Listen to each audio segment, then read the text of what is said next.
Sekar Dalu. Di Desa Ngrawan, malam Jumat Kliwon bukan sekadar tanggal di kalender Jawa. Ia semacam pengingat sunyi bahwa dunia ini tidak sepenuhnya milik manusia. Ada yang hidup dalam diam, bersembunyi di balik pohon tua, di bawah tanah basah, atau di ujung danau sunyi. Dan bagi sebagian orang yang terpilih, batas itu bisa retak. Sekar Wening, gadis remaja berusia 15 tahun, tinggal bersama Mbah Prayem, neneknya, di rumah kayu tua di ujung desa. Ayah dan ibunya telah lama menghilang. Kata orang, ayahnya mati muda karena sawah amblas. Dan ibunya, entah, konon lenyap tanpa jejak. Tapi Mbah Prayem punya cerita sendiri. Ibumu bukan hilang, bisiknya suatu malam sambil menumbuk bunga kantil di lesung kayu. Ia diambil oleh yang tak nampak. Sekar tak tahu harus percaya atau tidak, tapi satu hal yang pasti, ia sering bermimpi aneh sejak kecil. Dalam mimpi-mimpinya ada perempuan berkebaya putih, berjalan menyusuri danau, memanggil namanya dengan suara lembut yang menyeramkan. Sekar, Wening, Sekar. Dan selalu perempuan itu menunjuk ke hutan kecil di belakang rumah yang disebut orang-orang sebagai alas Tirtawening, tempat yang dipercayai sebagai pintu antara dunia manusia dan alam gaib. Setiap malam Jumat Kliwon, suasana desa berubah.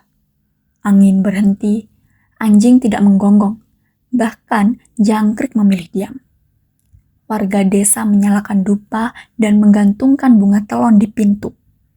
Sementara itu, Mbah Prayem selalu mengolesi kepala Sekar dengan minyak kelapa dan menyuruhnya tidur lebih awal. Namun malam itu berbeda. Sekar tengah resah. Ia baru saja bertengkar dengan Lintang, sahabatnya satu-satunya. Hanya karena hal sepele, Lintang menuduhnya aneh karena sering melamun dan bicara sendiri. Padahal, Sekar tahu, ia memang kadang melihat sesuatu yang orang lain tidak bisa lihat. Sekitar pukul 9 malam, angin bertiup pelan tapi menusuk. Dari arah hutan, terdengar suara gamelan, pelan, lirih, seperti dari balik tanah. Gamelan yang tidak wajar, seperti dimainkan oleh tangan-tangan yang tidak hidup. Tanpa pikir panjang, Sekar keluar rumah. Ia hanya membawa senter dan jaket tipis.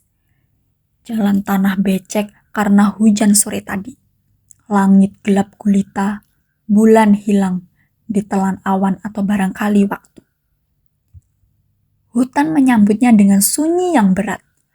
Pepohonan randu, mahoni, dan bambu berdiri seperti barisan penonton yang menanti sesuatu.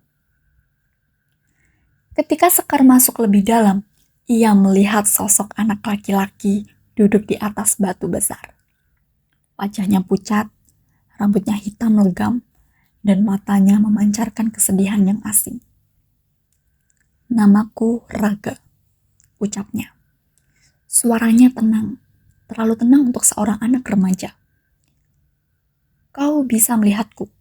Itu artinya kau sudah dipilih." Sekar mundur setapak. "Dipilih apa?" Raga menatap danau kecil di balik pepohonan. Airnya hitam, tapi memantulkan cahaya bintang yang tidak ada di langit. Di permukaan danau itu, Sekar bisa melihat bayangan ibunya. Berjalan, tersenyum, lalu menghilang dalam kabut. "Itu bukan danau biasa," ujar Raga pelan. "Itu pintu. Antara waktu, antara kenangan, antara yang hidup dan yang tak lagi disebut hidup." Sekar menelan ludah. Dadanya sesak. "Ibuku ada di sana." Kenangan tentangnya, iya. Mungkin lebih dari itu. Tapi jika kau masuk, kau mungkin tak bisa kembali. Tempat itu menyimpan waktu yang tak bergerak. Seketika suara kentongan dari desa terdengar. 3 kali. tanda bahaya. Tanda bahwa yang tak kasat mata mulai turun. Langit menjadi pekat, hutan seolah mati. Udara mendadak berbau bunga layu dan tanah basah. Sekar menoleh untuk lari, tapi Raga tak lagi ada. Di tempatnya berdiri, hanya ada seikat bunga kamboja putih dan sehelai kain tipis yang melambai tertiup angin. Sekar pulang dengan napas tak teratur.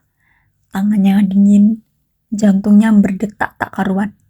Di teras rumah, Mbah Prayem sudah menunggu, berdiri kaku seperti patung. "Kau kesana ya?" tanyanya lirih. Tak marah, tak terkejut, hanya sedih. "Dia bilang namanya Raga." Mbah Prayem gemetar.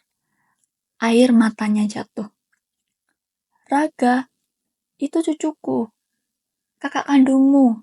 Hilang 10 tahun lalu. Malam Jumat Kliwon seperti ini."